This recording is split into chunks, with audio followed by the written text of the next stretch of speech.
السلام علیکم ورحمۃ اللہ وبرکاتہ۔ کل میں اپنے ایک دوست کے ساتھ بیٹھا ہوا تھا، تو اس نے مجھ سے ایک سوال کیا کہ افشان صاحب، آپ مجھے بتائیے کہ رشتوں میں دراریں کیوں آتی ہیں؟ تو میں نے کہا کہ رشتوں میں دراریں کسی مسئلے کی وجہ سے آتے ہیں، کوئی مسئلہ سلجھتا نہیں ہے۔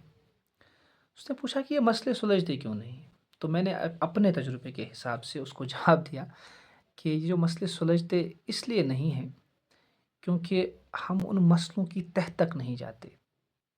جس بات پہ مسئلہ کھڑا ہوا اس بات کی تحقیق ہم نہیں کرتے۔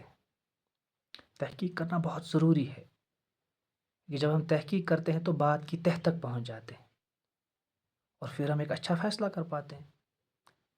یا تو ہم اس بات کی تحقیق نہیں کرتے، یا تو ہم کسی ایک پارٹی کی طرفداری کرنا سٹارٹ کر دیتے ہیں، کسی ایک شخص کی طرفداری کرنا سٹارٹ کر دیتے ہیں جس سے ہمیں زیادہ لگاؤ ہوتا ہے، تو ہمارے فیصلے جو ہیں اکثر پھر غلط ہو جاتے ہیں اور پھر دوریاں بڑھتی ہیں، پھر اور بڑی ہو جاتی ہیں، اور وہ بالکل پھر وہ ان کے ساتھ وہ ریکنسلیشن جو ہوتی ہے وہ ناممکن سی ہو جاتی ہے۔ آپ اکثر دیکھتے ہیں ہمارے سماج میں طلاق کے ایسے واقعہ ہوتے ہیں، میاں بیوی کے درمیان لڑائیاں ہو گئی، کوئی کسی کی بات جو ہے یا تو ایکسپلین نہیں کی جاتی ہے، سنی نہیں جاتی ہے، یا بات کی تہ تک نہیں جایا جاتا ہے۔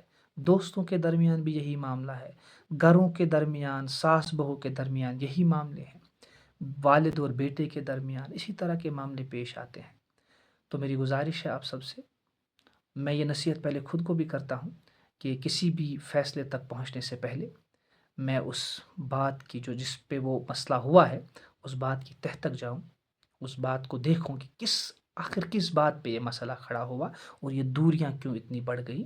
یا تو میں یک طرفہ نہیں بلکہ دونوں طرف کی باتیں سنوں اور پھر ایک فیصلے پہ آ جاؤں۔ ہوپ اس بات کا فائدہ مجھے بھی ہوگا اور آپ سب لوگوں کو۔ Thank you.